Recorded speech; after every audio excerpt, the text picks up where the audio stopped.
Pêcher les truites au printemps, c'est intéressant. Mais arriver à pêcher les grosses truites, à les sélectionner en utilisant différents montages et différentes manières de pêche, c'est encore plus intéressant parce que ça promet de belles bagarres et de beaux poissons. Là, je les pique juste au-dessus de la noule. Et ensuite, je l'enfile de manière à ce que ça remonte au-dessus de la palette de l'hameçon. La palette de l'hameçon empêche le verre de redescendre sur la ligne.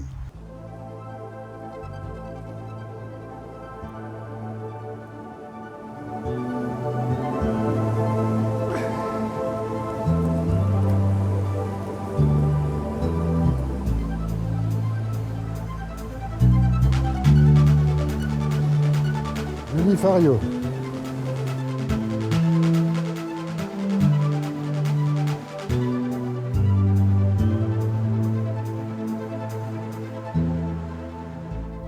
Sur le fil ou le multifilament en provenance du moulinet, ici, notre corps de ligne, on met d'abord un flotteur. J'aime bien les flotteurs qui sont fendus sur le côté, comme ça, parce qu'on peut les monter et démonter instantanément, c'est-à-dire qu'on peut en mettre un plus gros, un plus petit, en fonction de la profondeur et de la vitesse du courant. Voilà. Ensuite, un plomb, de préférence un plomb qui équilibre le flotteur, un seul plomb qui équilibre le flotteur.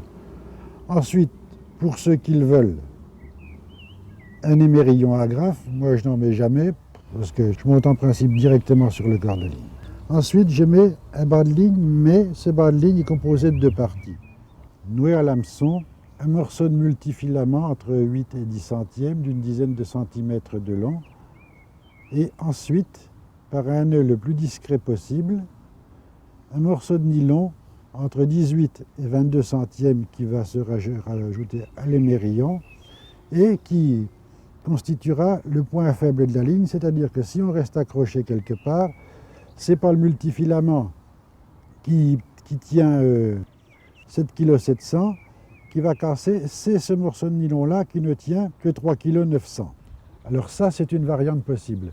Maintenant, il y a d'autres possibilités. Pour celui qui pêche avec un corps de ligne en nylon, à ce moment-là, il faudra qu'il emploie toujours le petit morceau de multifilament devant l'hameçon, mais qu'il prenne un nylon de 2 centièmes moins fort que le nylon du corps de ligne. C'est-à-dire que si vous avez un corps de ligne en 22 centièmes, il faudra prendre un bas de ligne en 20 ou en 18 centièmes.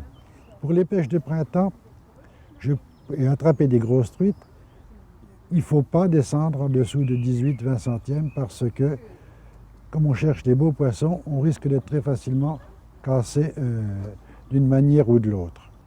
L'avantage, quand on va pêcher les truites, c'est qu'on n'a pas besoin de s'encombrer d'un tas de matériel. Il suffit de 3 ou 4 pièces possibles pour pouvoir pêcher convenablement pendant toute une journée. Voilà tout ce que j'emporte quand je vais pêcher une journée à la truite. Une paire de pinces multi-usages, c'est important. Ensuite, des plombs mous, j'insiste bien mous, de différentes grosseurs. Un assortiment de flotteurs fusiformes ou ronds de différentes portances suivant la vitesse du courant et la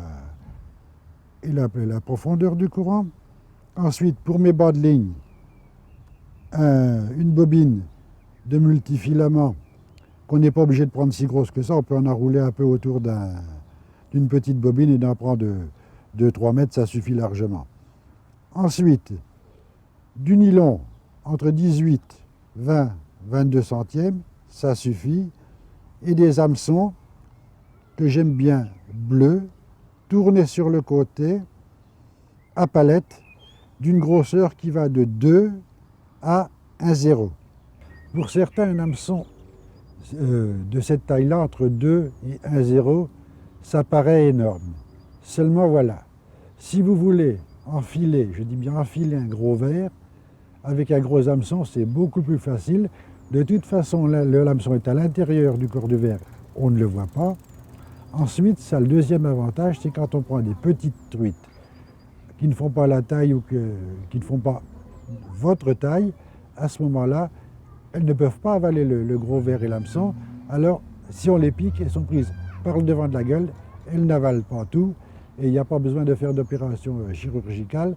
Et les truites, on peut les remettre intactes à l'eau sans les blesser d'une manière quelle que ce soit. Quand l'eau est très forte, comme ça, comme en ce moment, les truites sont en général toujours au bout des remous. Elles ne sont pas en plein courant parce qu'elles n'ont pas de force à gaspiller après le frais pour rien du tout. Elles se mettent toujours en bout de remous. À peu près là au niveau de mon flotteur, s'il y a une touche à avoir, c'est dans ce coin-là. Surtout dans le contre-courant, quand le contre-courant revient de l'autre côté de la rivière. Quand l'eau est haute, comme ça, en principe, les truites et surtout les grosses truites quittent leur profond pour revenir dans des eaux quand même plus animées où il y a plus de nourriture. S'il est relativement facile de lire l'eau, quand la rivière est petite, pleine de méandres, etc., ça va, c'est pas trop compliqué. Mais quand la rivière arrive en plaine, comme maintenant, où le cours est beaucoup plus uniforme, beaucoup plus régulier, ça devient beaucoup plus subtil d'interpréter les mouvements de l'eau. Dans un endroit comme ça, on voit des remous qui se produisent à peu près à 1 mètre du bord. Ça veut dire qu'au fond de la rivière, ici, il y a des gros rochers, ou plus exactement un banc de roc qu'on ne peut voir que quand l'eau est normale. Ça veut dire aussi que ça sera un poste intéressant parce que souvent il y a des truites qui sont collées le long des cailloux qui sont au fond de la rivière, vraiment parallèles à la rive. Là, dans ce coin-là, il y a une série de remous qui sort toujours, qui est perpendiculaire au courant. Ici, dans le temps, on a dû creuser en dessous une canalisation. Cette canalisation a été dallée par au-dessus ou pavée par au-dessus et ça fait comme une espèce de seuil. Le courant passe par-dessus ce seuil, c'est ça qui provoque les remous. Et ça veut dire que en temps normal et surtout maintenant en temps au printemps, on trouvera des truites devant et derrière cette espèce de petit muret, de petite élévation en pavé qu'il y a au fond de la rivière. Juste au milieu, là, il y a un remous. Ce remous est provoqué non pas par un rocher, mais par une grosse souche d'arbre. C'est un excellent poste à truite au printemps quand l'eau est haute comme ça, mais malheureusement c'est aussi un excellent piège à hameçon parce que quand on reste dedans accroché, tout le bas de ligne ne reste pas. Là on a un parcours régulier à peu près, mais avec un truc pour les pêcheurs qu'il faut toujours respecter. L'après-midi, les truites vont être sur la berge en face là, elles seront du côté qui sera à l'ombre. Tandis que le matin, les truites seront de ce côté-ci parce que le soleil viendra derrière et elles seront à l'ombre de ce côté-ci.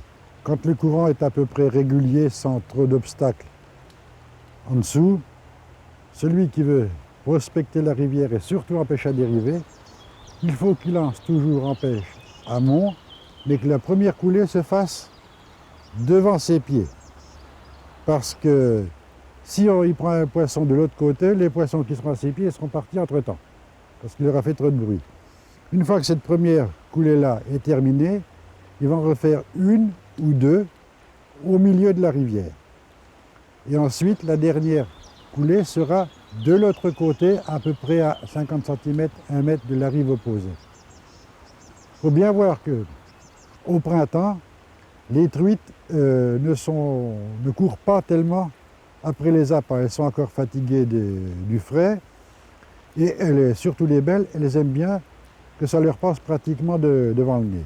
Les petites sont beaucoup plus rapides.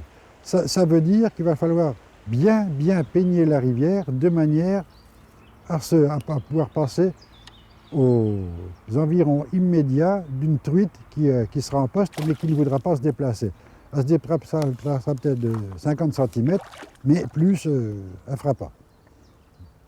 Et là, il faudra continuer la coulée, ma foi, jusqu'à la limite du pêchable, c'est-à-dire on peut, avec un nylon normal, pêcher à peu près jusqu'à 20 mètres. Par contre, si on emploie un multifilament, comme il n'est pas élastique, à ce moment-là, on peut aller beaucoup plus loin. On peut aller des fois à 50-60 mètres. Avec l'inconvénient, c'est que si on va trop loin et que c'est une grosse truite, si elle a une cache quelque part, on ne pourra pas l'empêcher de joindre sa cache puis de se caler dans les racines. Par contre, si on reste dans les alentours des 25-30 mètres, alors là, on peut toujours avec un multifilament en tout cas, arriver à la sortir de là-dedans. Et ça, c'est un des avantages de ces fils-là.